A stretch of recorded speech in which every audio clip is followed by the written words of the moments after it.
Hi guys, kind of doing this on the slide today. My son, I told you he was going to bring me some mulberries.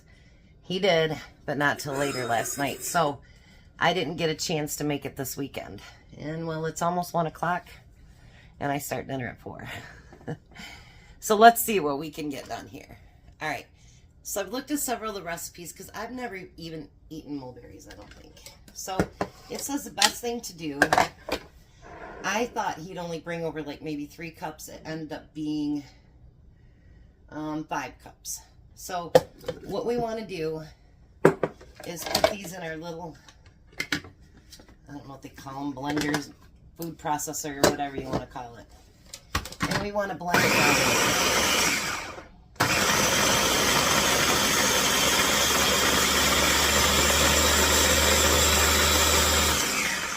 I guess they're a little bit tougher skinned.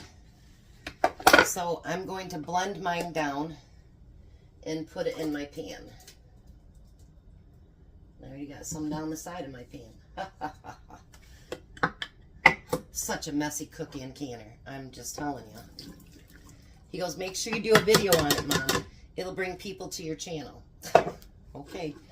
That's what I'm doing, kiddo.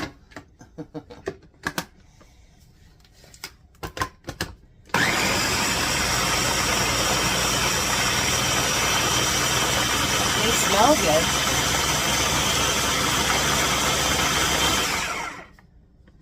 But he's like, is the seeds and everything still going to be in there, Mom? And I'm like, yes. I'm not much of a jelly fan. I like, especially with blackberry, I love the seeds and everything in it. I just do. I know, I'm weird. That's okay. But I like the fruit in there. If you're going to have a fruit, you might as well be able to taste it.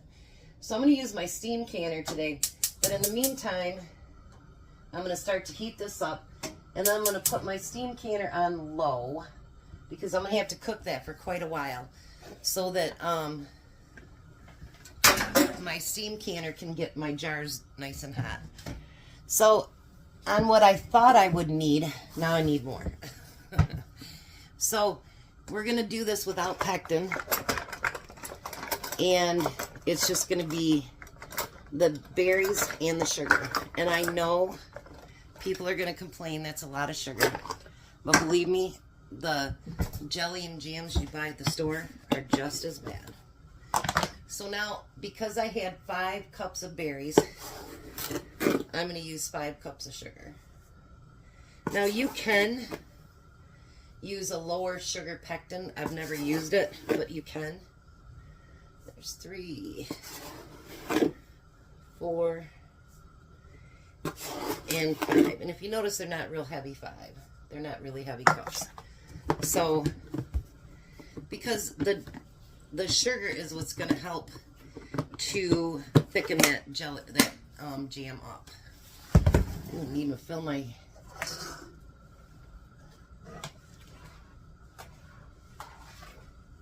I'm going to need to fill my sugar container up again.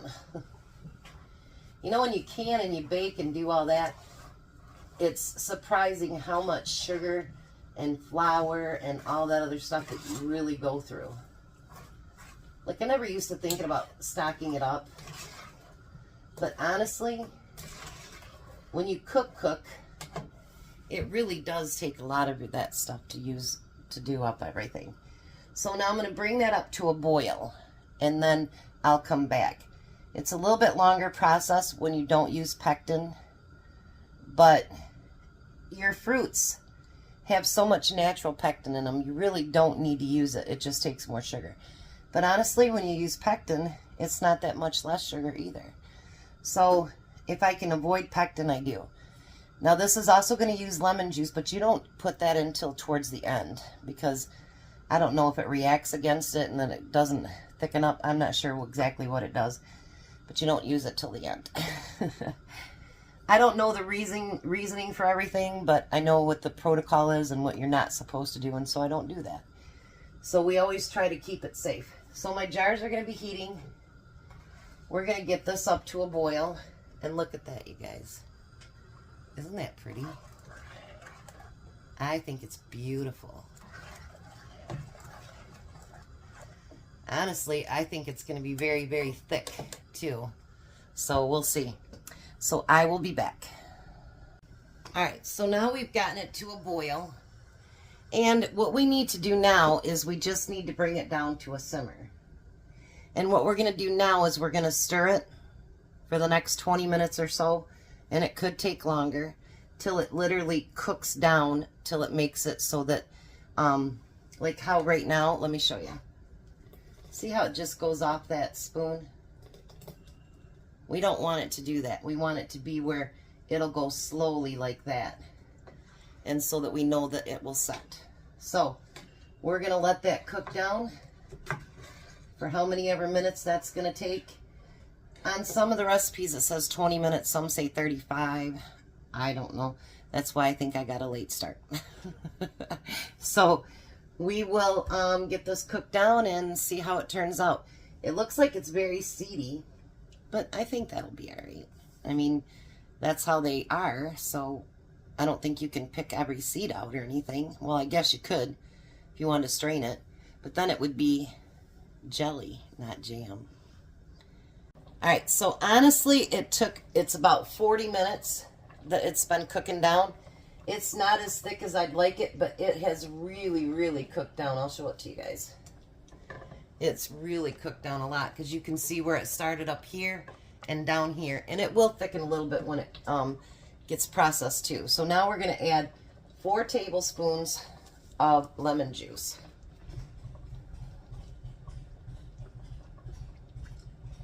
I was gabbing with my sister.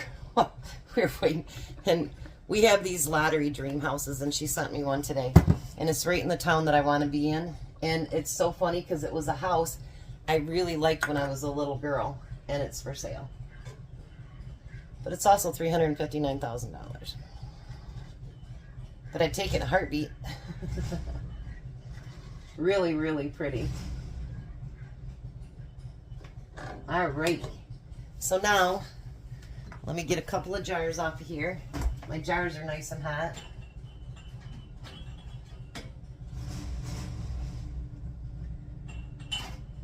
I don't know how many I'll need, but we'll do 2 at a time here. Oh, might help if I had my scoop, huh?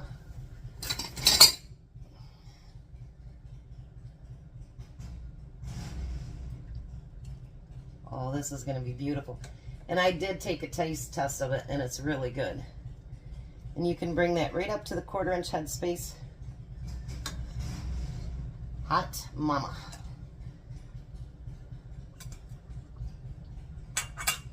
It is really pretty. And it does taste good. And I don't think I need a jack to bring up those other jars because I don't think it's going to do as many as I thought it would. Because it really did cook down quite a bit. Let me grab another jar. Then I can put this cap on. Alright, so now I don't debubble this. You can if you want to, but I'm not going to debubble mine. And then I know I didn't get anything on the top, but make sure that you always, always, always wash your tops. And then you're going to put a lid on it.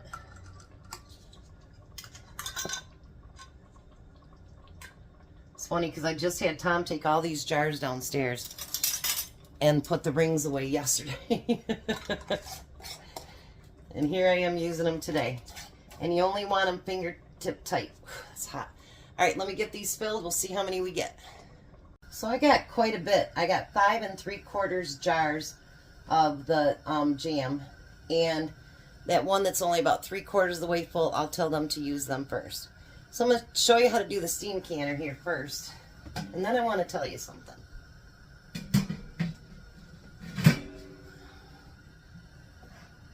Alright, so now we're going to wait till there's steam. I've got it on high now. Till steam comes way out here like this. And you can see it. Then you can start your timing for 15 minutes. But now, people that think you can't can jams and jellies without a canner. Well, first, You can use any kind of pan that you could, you know, boil soup in or whatever, as long as it covers over, the water covers over 1 inch. And you can use that as a canner. But there is also another method. You can actually take those, put them on your towel that you're going to use, flip them upside down for 15 minutes. Then after that, flip them back over and cover them up with a towel. And most of them that I've ever done that with, I've had maybe one not set. So you don't have to have a canner to do all that stuff. So don't count yourself out on a canning because you don't have all this expensive equipment and whatever. Like right now at Little Dusty's, they're doing a water bath set. And I think it's up to $10 or something. But a lot of times you can pick them up at yard sales or whatever. But there is a way. I wouldn't suggest doing it with anything other than jams or jellies because I've never tried it. But I know there's a guy that does a channel, I think it's called Useful Knowledge. And that's how I learned to do the jams and jellies upside down, and then they seal. And then, you know, you can put them away, take the lids off, wash them up just like you would if you canned them. So for jams and jellies, I don't know about anything else. I don't know if I'd do that with fruits or whatever. I don't think I would do that, but just jams and jellies would be okay. So don't count yourself out. If you've got blueberries or blackberries or mulberries or anything like that, strawberries, and you want to do it, even if you have to make it into freezer jam, don't let it go to waste. Use that stuff up. You know, the deer aren't the only ones that can eat it. You can too. So don't let it go to waste. Even if you have to freeze those things up and then make them up, you know, you can leave jelly that you haven't canned in the refrigerator for like a week. And if you do your small jars, I mean, that's 1 day of breakfast. So don't count yourself out. Try to, you know, use up everything that you possibly can use. If it's on your property, use it. So I'm going to get that to fully steaming because that steam will come through this port here. And it'll come out to like about here. And once it does that, then you can set your timer. Then you're going to let it cool down a little bit to take it out. So I think for those 5 cups of berries, I think we got quite a bit of jam actually. So I'm pretty excited, and I did taste it, and it is really good. I'm a country girl originally, and I can't believe I've never ate a mulberry. And if I did, I just don't remember it. But they're pretty good. So I'll be back when they're all completely done. See how it's just now starting to spout steam? You can see little puffs of it. I want to thank you guys for that gift, because I'm telling you, with my back and whatever and my lungs, it's hard to can when I have to fill a canner fully up. This really gave me back my life when it comes to canning. I don't have to call someone for help. I don't have to have Tom fill it, nothing, or Jack. I can do it myself, and you really liberated me, and you guys helped me so much. I appreciate it more than you know. So you can see the steam coming out now. When it's a constant steam like that, because the water's already hot because I've been warming up the jars. I know I'm blabbering. I'll be back. All right, so there we have 5 3/4 half pints of the mulberry jam. This one is the 3/4, so I'll tell them to use them first. But they turned out beautiful. They've all popped already. I mean, I pulled the lid off and they're like pop, pop, pop, pop, pop. And I did use my 4 jars canning lids, so I will leave the link below for that. But there's your video, Christopher. And there's the mulberry jam I've never made before. You guys have a blessed day, be a blessing, and I'll see you at supper.